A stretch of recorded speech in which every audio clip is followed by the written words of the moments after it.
एक गांव में टुनटुनी चिड़िया अपनी बेटी लिली और अपने बेटे भोला कबूतर के साथ रहा करती थी। टुनटुनी के सर पर घर की जिम्मेदारी थी, क्योंकि टुनटुनी के पति की मृत्यु हो चुकी थी। अब तो बहुत साल बीत जाते हैं। टुनटुनी के बच्चे बड़े हो गए थे। एक दिन की बात है, टुनटुनी अपने काम पर जा रही थी। तभी उसके बच्चे कहते हैं, माँ, तुम काम पर नहीं जाओगी आज से। हमें बिल्कुल भी अच्छा नहीं लगता कि तुम किसी और के घर में झाड़ू पोछा का काम करती हो। अब तो हम दोनों बड़े हो गए हैं, अब हम कुछ ना कुछ काम कर लेंगे। अब तुम घर पर आराम करो। नहीं नहीं बेटा, तुम दोनों काम नहीं करोगे। अभी तो तुम्हें बहुत सारी पढ़ाई पढ़नी है और फिर अच्छी नौकरी भी तो लेनी है। इस तरह तुम कोई छोटा मोटा काम करो। नहीं नहीं, मैं नहीं चाहती कि जिस तरह मुझे जीवन भर ये सब काम करना पड़ा, वैसे तुम दोनों को भी करना पड़े। माँ, तुम ही तो कहती हो कि कोई भी काम छोटा या बड़ा नहीं होता। देखो, अब मैं बड़ा हो चुका हूँ, मैं कोई भी छोटा मोटा काम कर सकता हूँ। उससे थोड़े बहुत पैसे आते रहेंगे और इधर मैं अपनी पढ़ाई भी करता रहूँगा। जिस दिन मुझे अच्छी नौकरी मिल जाएगी तो मैं काम छोड़कर अच्छी नौकरी कर लूँगा। हाँ माँ, भैया सही कह रहे हैं। अब तुम काम पर बिल्कुल नहीं जाओगी। हमें बिल्कुल भी अच्छा नहीं लगता तुम्हें इस तरह देख के। अब तो तुम्हारी उम्र भी ज्यादा हो गई है। तुम क्या जिंदगी भर हमें ऐसे ही बिठा कर खिलाओगी? अच्छा ठीक है, तुम दोनों तो मेरे पीछे ही पड़ गए हो। ठीक है, मैं काम छोड़ दूंगी, लेकिन पहले तुम दोनों कोई काम तो ढूंढ लो। अगर मैंने पहले ही काम छोड़ दिया तो फिर घर में भोजन कहाँ से आएगा, पैसे कहाँ से आएंगे? हाँ माँ, तुम सही कह रही हो। ठीक है, मैं आज ही जाकर किसी काम की तलाश करता हूँ। मुझे कोई काम मिल जाए तो तुम अपनी काम छोड़ देना। इसके बाद भोला कबूतर काफी भटकता है। उसे एक सब्जी की दुकान दिखाई देती है। अरे चाचा, आपकी दुकान में कोई काम है क्या? मेरे लायक कोई काम है तो बता दीजिए। ज्यादा नहीं, थोड़े बहुत पैसे दे दीजिएगा। हाँ बेटा, मेरे दुकान में काम तो है। मेरे यहाँ सब्जियाँ बहुत ज्यादा होती हैं और मेरा दुकान बहुत ज्यादा दूर भी है, इसलिए लोग यहाँ तक नहीं आ पाते हैं। मुझे एक ऐसे लड़के की जरूरत है जो मेरे सब्जियों को घर घर ले जाकर पहुँचा सके। क्या तुम ये काम कर पाओगे?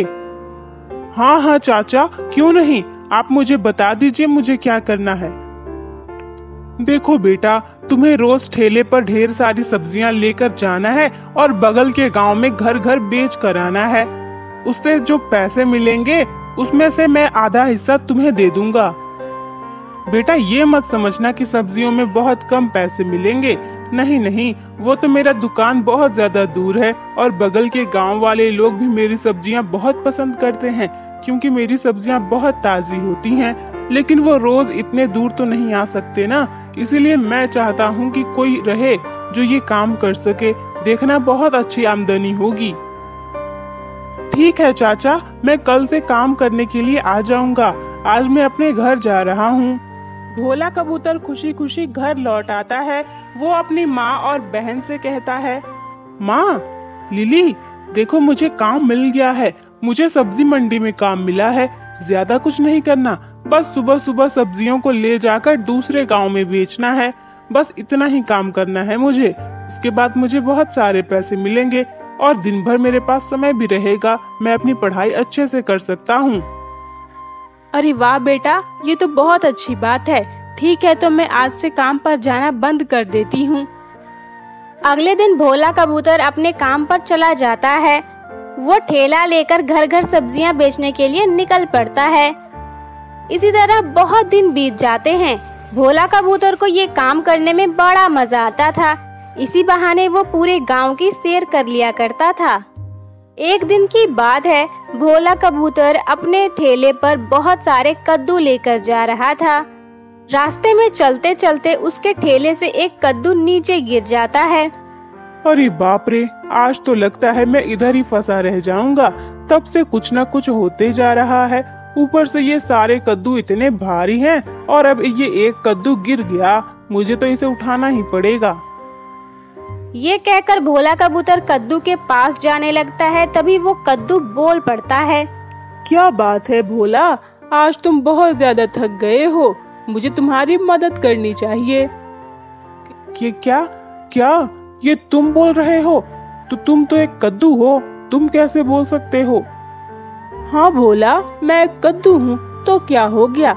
मैं कोई मामूली कद्दू थोड़ी ना हूँ, मैं तो एक जादुई कद्दू हूँ। मैं तो बोल भी सकता हूँ, सुन भी सकता हूँ और बड़े बड़े जादू भी करता हूँ। मैं तुम्हें बहुत दिनों से देख रहा हूँ, तुम मंडी में बहुत मेहनत करते हो। हाँ हाँ कद्दू, क्यों नहीं, तुम मुझसे दोस्ती जरूर करो, मैं तुमसे दोस्ती जरूर करूँगा। मैं तुम्हें अपने घर लेकर चलूंगा, लेकिन पहले मुझे मालिक से परमिशन लेनी पड़ेगी। काम खत्म करके भोला कबूतर उस कद्दू को वापस लेकर मंडी पर आता है और अपने मालिक से कहता है, मालिक, ये कद्दू मुझे चाहिए। आप चाहे तो इसके पैसे मेरे तनख्वाह से काट लीजिए, लेकिन आज मुझे मेरे घर पर ये कद्दू लेकर जाना है। अरे नहीं, ऐसी कोई बात नहीं है बेटा, तुम एक कद्दू ले ही जाओ, क्या दिक्कत है? मेरे पास बहुत सब्जियां हैं, अगर इसमें एक तुम ले भी जाते हो तो कोई फर्क नहीं पड़ता। अब तुम इतनी मेहनत से काम करते हो तो मैं तुम्हारे लिए इतना तो कर ही सकता हूँ। भोला कबूतर खुशी खुशी अपने घर चला जाता है। वो कद्दू को एक जगह पर रख देता है। तभी वहाँ पर टुनटुनी आ जाती है और कद्दू को देखकर कहती है, अरे भोला बेटा, आज तू कद्दू लेकर आया है, लगता है तुझे कद्दू खाने का मन हो रहा है। चल मैं आज इस कद्दू की सब्जी बना देती हूँ। तभी वहाँ पर लिली भी आ जाती है। हाँ हाँ माँ, बहुत दिन हो गए हमने कद्दू नहीं खाया, मुझे कद्दू बहुत स्वादिष्ट लगता है, तुम इसकी सब्जी बना दो ना। अरे लिली, मैंने बोला ना, ये एक जादुई कद्दू है, तुम इसे नहीं बना सकते। ये खाने वाली कद्दू नहीं है, ये बोलने वाली कद्दू है। ये तो मेरा दोस्त है, ये मेरा आज नया दोस्त बना है, ये जादुई कद्दू है। टुनटुनी और लिली उसकी बात पर विश्वास नहीं करते हैं। तभी जादुई कद्दू बोल पड़ता है, नमस्ते माँ जी, आप कैसी हो? आप मेरी दोस्त की माँ हो, यानी कि आप मेरी भी माँ हुई। और तुम मेरे दोस्त की बहन हो ना, इसलिए आज से तुम मेरी भी बहन हो। अरे बेटा, ये बोलने वाली कद्दू कैसे हो गई? तुम इसे कहाँ से लेकर आए हो? माँ, मैं जहाँ पर काम करता हूँ ना, मुझे वहीं पर ये कद्दू मिला। ये मेरा दोस्त है अब और हमारे साथ ही रहेगा। मैं मालिक से पूछकर इसे यहाँ लेकर आया हूँ। वो सभी जादुई कद्दू के साथ बहुत खुश थे। इसी तरह कई दिन बीत जाते हैं।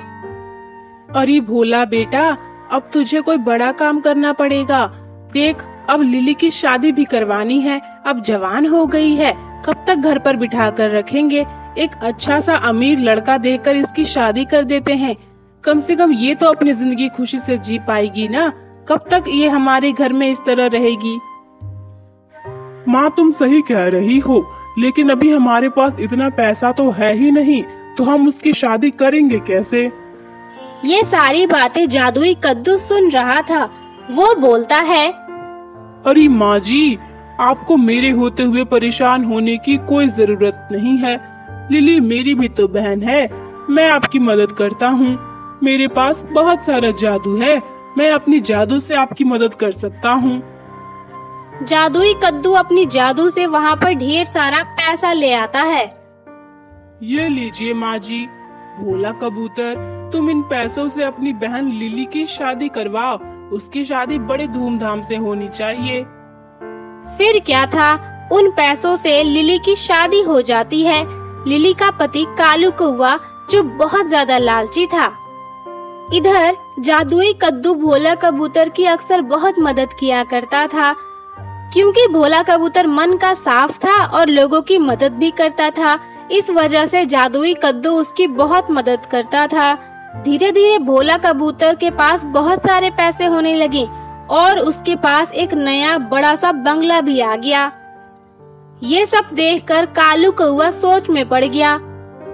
अरे लिली, आखिर तुम्हारे भाई के पास ऐसी कौन सी जादू की छड़ी है जो वो इतना अमीर होता जा रहा है? वो तो मामूली सब्जी मंडी में काम करते हैं ना, फिर उनके पास इतने सारे पैसे कहाँ से आ रहे हैं कि वो अपना इतना बड़ा बंगला बना लिया उन्होंने? अरे कालू जी, ये तो एक बहुत बड़ा रहस्य है, मैं आपको बता सकती हूँ, लेकिन आप मुझसे वादा करो कि आप ये बात किसी को भी नहीं बताओगे। हाँ हाँ लिली, मैं तुम्हारा पति हूँ, तुम मेरे ऊपर इतना तो भरोसा कर ही सकती हो ना। बताओ ना मुझे, आखिर क्या राज है। लिली अपने पति पर भरोसा करके उसे जादुई कद्दू के बारे में सब कुछ बता देती है। जादुई कद्दू का नाम सुनते ही कालू कौवा लालच में पड़ जाता है और वो अपनी पत्नी लिली से कहता है, लिली, मेरी बात ध्यान से सुनो। अगर तुम्हें मेरे साथ इस घर में रहना है तो अपने भाई से वो जादुई कद्दू मांगकर मुझे दो। मैंने तुम लोगों से कोई भी दहेज नहीं लिया था, मुझे अब वही चाहिए, वरना मेरे घर से निकल जाओ। आज के बाद मेरा तुमसे कोई रिश्ता नहीं होगा। ये सुनकर तो जैसे लिली के होश ही उड़ जाते हैं। ये आप क्या कह रहे हैं कालू जी? एक कद्दू के लिए आप मुझसे रिश्ता कैसे तोड़ सकते हैं? देखिए, आप लालच कर रहे हैं, ये बहुत बुरी बात है। अरे नहीं नहीं लिली, तुम तो गलत सोच रही हो। मैं ऐसा कुछ भी नहीं करने वाला हूँ। मैं उस कद्दू को बस अपने साथ 1-2 महीने तक रखूंगा और उससे थोड़ी पैसे मांग लूंगा। उसके बाद तुम उसे ले जाकर अपने भाई को वापस लौटा देना। ये सुनकर लिली को थोड़ा ठीक लगता है।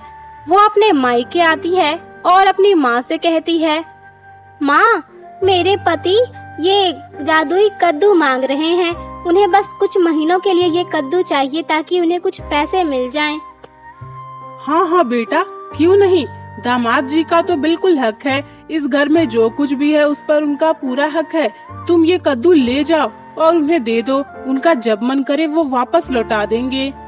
इसके बाद लिली जादुई कद्दू को लेकर अपने घर चली जाती है। कालू कौवा उस कद्दू से पैसे निकलवाने की कोशिश करता है। अरे ओ जादुई कद्दू, मेरी मदद करो, मुझे पैसों की जरूरत है। अभी के अभी मुझे 10 लाख रुपए ला कर दो। नहीं कालू कौवा, तू बहुत लालची है और तेरे पास तो धन की कोई कमी नहीं है, लेकिन फिर भी तुझे पैसे चाहिए। मैं तेरी कोई मदद नहीं करूँगा। मैं सिर्फ उसी की मदद करता हूँ जिसका दिल साफ होता है। मैं भोला कबूतर की मदद सिर्फ इसलिए नहीं करता कि वो मेरा दोस्त है, बल्कि मैं उसकी मदद इसलिए करता हूँ क्योंकि वो बहुत अच्छा है। वो दूसरों की मदद करता है, लेकिन तुम तो बहुत लालची हो। मैं तुम्हें एक फूटी कौड़ी भी नहीं दूंगा। ये सुनकर कालू कौवा को बहुत ज्यादा गुस्सा आ जाता है और वो कद्दू को तोड़ देता है। ये देखकर लिली बहुत उदास हो जाती है। वो अपने मायके जाती है और अपने भाई से कहती है, भैया मुझे माफ कर दो। मैं तुम्हारा जादुई कद्दू अपने घर लेकर गई थी। मैंने माँ से पूछा था पर तुमसे नहीं पूछा। वो मेरे पति ने गुस्से में आकर उस कद्दू को पटक दिया और वो कद्दू पूरा टूट गया। मुझे माफ कर दो। मुझे नहीं पता था मेरे पति इतने ज्यादा लालची हैं। उन्होंने मुझसे कहा कि उन्हें बस कुछ दिनों के लिए कद्दू चाहिए, लेकिन वो तो लालच कर रहे थे, इसलिए उस कद्दू ने उसकी मदद नहीं की और गुस्से में आकर मेरे पति ने उस कद्दू को खत्म कर दिया। अपने कद्दू दोस्त को खोने के बाद भोला कबूतर बहुत दुखी हो जाता है। वो उससे कहता है, लिली, तू एक काम कर सकती है क्या? तू उस कद्दू के बीज लाकर मुझे दे सकती है क्या? मैं उस बीज को बोऊंगा। मुझे पूरा यकीन है कि मेरा दोस्त फिर से मेरे पास वापस आ जाएगा। हाँ भोला भैया, मैं वो कद्दू का बीज लेकर आई हूँ अपने साथ। ये लो, इसे बो दो, क्या पता कुछ फायदा हो जाए। भोला कबूतर बहुत उम्मीद से उस बीज को ले जाकर बो देता है। थोड़ी देर इंतजार करने के बाद उस बीज को बोते ही वहाँ पर कुछ बेल निकलनी शुरू हो जाती है और फिर उसमें एक कद्दू निकल आता है। मुझे पता था मेरे भोले दोस्त, तुम मेरी मदद जरूर करोगे और तुम मुझे दोबारा अपने पास जरूर ले आओगे। मैं तुम्हें ये राज बता देना चाहता था कि अगर किसी कारणवश मैं नष्ट हो जाऊं, तो मेरे बीजों को बोने से मैं वापस जिंदा हो जाता हूँ। मेरे बिना बताए ही तुमने ये चीज किया। इसी से पता चलता है कि हम दोनों कितने अच्छे दोस्त हैं। अपने दोस्त को वापस पाकर भोला कबूतर बहुत खुश होता है। इसी तरह भोला कबूतर अपनी माँ और अपने दोस्त जादुई कद्दू के साथ हंसी खुशी रहने लगता है।